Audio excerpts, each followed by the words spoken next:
Chief general Syed Asim Munir کی زیر صدارت کور کمانڈرز کانفرنس کا دو ٹوک اعلان۔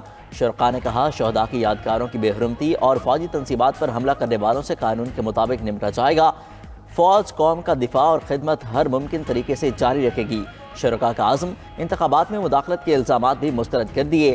فورم کے شرکاء نے کہا انتخابی عمل سے افواج پاکستان کا کوئی تعلق نہیں تھا، صرف عوام کو محفوظ ماحول فراہم کیا۔ کچھ مخصوص عناصر مداخلت کے الزامات لگا کر مسلح افواج کو بدنام کر رہے ہیں۔ الزامات اور سوشل میڈیا پر چلنے والی خبریں قابل مذمت ہیں۔ مفاد پرست عناصر ناکامیوں پر عدم استحکام اور غیر یقینی صورتحال پیدا کر رہے ہیں۔ غیر آئینی اور بے بنیاد سیاسی بیان بازی اور اشتعال انگیزی کے بجائے قانونی عمل کی پیروی کی جائے۔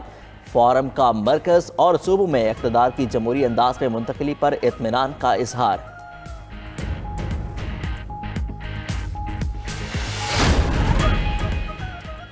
پاکستان میں نئی حکومت بن گئی، مل کر کام کریں گے۔ ترجمان امریکی محکمہ خارجہ میتھیو ملر کی انٹرنیٹ پلیٹ فارمز پر حکومتی بندش کی مذمت۔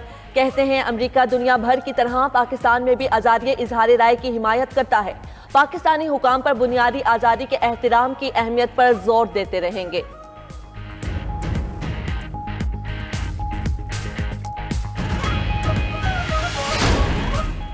پنجاب کابینہ آج حلف اٹھائے گی۔ پہلے مرحلے میں گورنر بلیغ الرحمان 15 وزراء سے حلف لیں گے۔ فہرست فائنل ہو گئی۔ تقریب حلف برداری گورنر ہاؤس لاہور میں ہوگی۔ مریم اورنگزیب کو پلاننگ اینڈ ڈیولپمنٹ اور جنگلات، عظمیٰ بخاری کو صوبائی وزیر اطلاعات کا قلمدان ملنے کا امکان۔ خواجہ عمران نذیر، بلال یاسین اور مجتبیٰ شجاع الرحمان بھی وزیروں میں شامل ہوں گے۔ مریم نواز کی کابینہ میں رانا ثناء اللہ کو مشیر قانون بنائے جانے کا امکان۔ پرویز رشید معاون خصوصی ہوں گے۔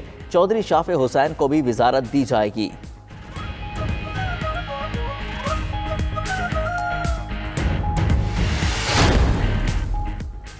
بانی پی ٹی آئی نے خیبر پختونخوا کابینہ کے لیے 7 ناموں کی منظوری دے دی۔ سید قاسم علی شاہ، خلیق الرحمان، ظاہر شاہ تورو اور دیگر نام شامل۔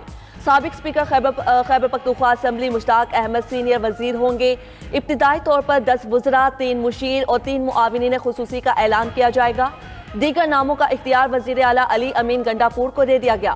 بانی پی ٹی آئی نے سونامی بلین ٹری، صحت، تعلیم اور پولیس اصلاحات پر زور دیا۔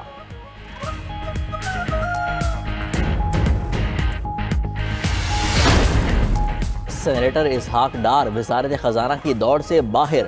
ذرائع کے مطابق بینکار محمد اورنگزیب کو مشیر خزانہ بنائے جانے کا امکان۔ اسحاق ڈار کو وزارت خارجہ کا قلمدان دیے جانے کی توقع۔ اعظم نذیر تارڑ، طارق فضل چودھری، احسن اقبال کو کابینہ کا حصہ بنانے پر غور۔ امین الحق، عبدالعلیم خان، چودھری صالح حسین بھی وفاقی کابینہ میں شامل ہوں گے۔ رانا مشہود، عابد شیر علی، فواد حسن فواد اور احد چیمہ کو معاون خصوصی بنانے اور مشیر لگانے کا امکان۔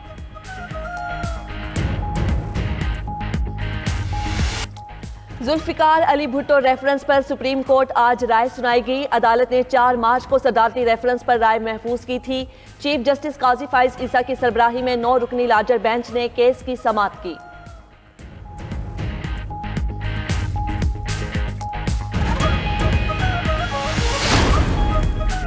نیا صدر کون؟ 9 مارچ کو آصف علی زرداری اور محمود خان اچکزئی میں مقابلہ ہوگا۔ پیپلز پارٹی کا نمبر گیم پورا ہو گیا۔ آصف علی زرداری کو 345 ووٹ ملیں گے۔ بلاول بھٹو کو پارٹی کی کمیٹی برائے صدارتی مہم کے اراکین کی بریفنگ۔ پیپلز پارٹی کو نون لیگ، قاف لیگ، آئی پی پی، بلوچستان عوامی پارٹی کی حمایت حاصل ہوگی۔ صدارتی معرکہ سر کرنے کے لیے اتحادی سرگرم۔ چیئرمین سینٹ صادق سنجرانی سمیت بی اے پی رہنماؤں سے ملاقات۔ حکومتی وفد کی درخواست پر بی اے پی نے حمایت کی یقین دہانی کرا دی۔ پیپلز پارٹی کے ایم کیو ایم سے بھی رابطے میں مثبت پیش رفت۔ ایم کیو ایم نے پیپلز پارٹی کو تجاویز و مطالبات سے آگاہ کر دیا۔ متعدد مطالبات پر پیپلز پارٹی کا اظہار رضامندی۔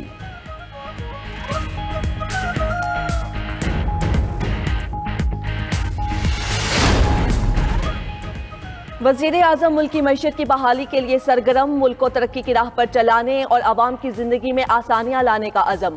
شہباز شریف کی زیر صدارت معاشی صورتحال اور ایف بی آر کی آٹومیشن سے متعلق اہم اجلاس۔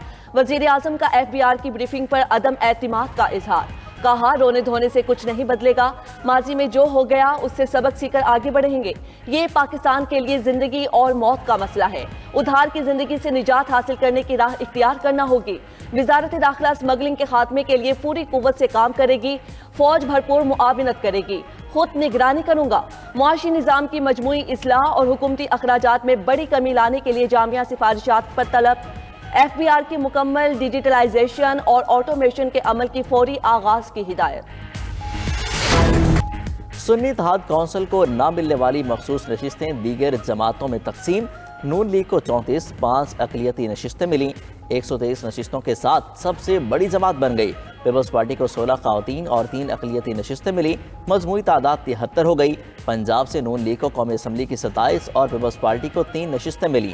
نوٹیفیکیشن جاری، خیبر پختونخوا میں پیپلز پارٹی، نون لیگ اور JUI کو 1 نشست ملی۔ سندھ اسمبلی میں خواتین کی 1 اقلیتی اور 1 خواتین کی نشست پیپلز پارٹی کو مل گئی۔ سندھ اسمبلی میں پیپلز پارٹی کی نشستوں کی تعداد 117 ہو گئی۔ سندھ اسمبلی میں MQM کی بھی 1 نشست بڑھ گئی، تعداد 37 ہو گئی۔ خواتین کی مخصوص نشست پر MQM کی فوزیہ حمید منتخب۔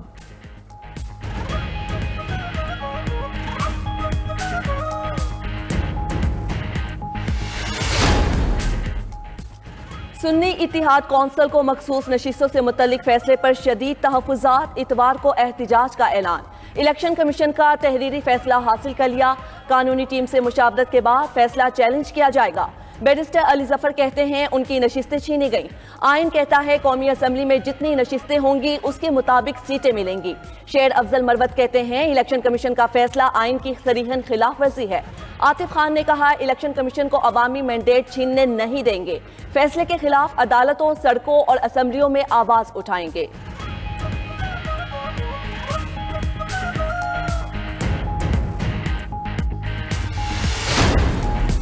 سپریم کورٹ کے ریٹائرڈ جج سردار طارق مسعود کے اعزاز میں پاکستان بار کا عشائیہ، چیف جسٹس قاضی فائزہ نے شرکاء سے خطاب میں کہا عوام کی نظریں سپریم کورٹ کے بجائے پارلیمان کی جانب ہونی چاہیے۔ عوام کے نمائندوں کے فیصلے پائیدار ہوتے ہیں۔ آئین پارلیمان سے وجود میں آیا، پارلیمان میں بحث سے مشترکہ فیصلوں کی روایت بہترین ہے۔ پارلیمنٹ کا قانون اگر آئین اور بنیادی حقوق سے متصادم نہ ہو تو اسے ہمیشہ سراہا جانا چاہیے۔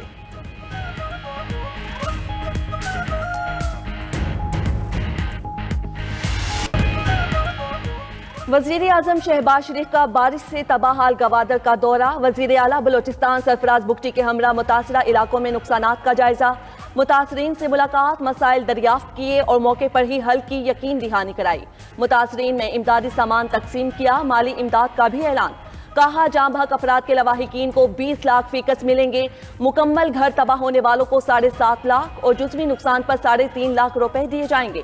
شہباز شریف نے مزید کہا یہ امداد متاثرین کے لیے احسان نہیں، مصیبت کے وقت اپنے بھائیوں کو تنہا نہیں چھوڑیں گے، بحالی کے لیے ہر ممکن وسائل بروئے کار لائے جائیں گے۔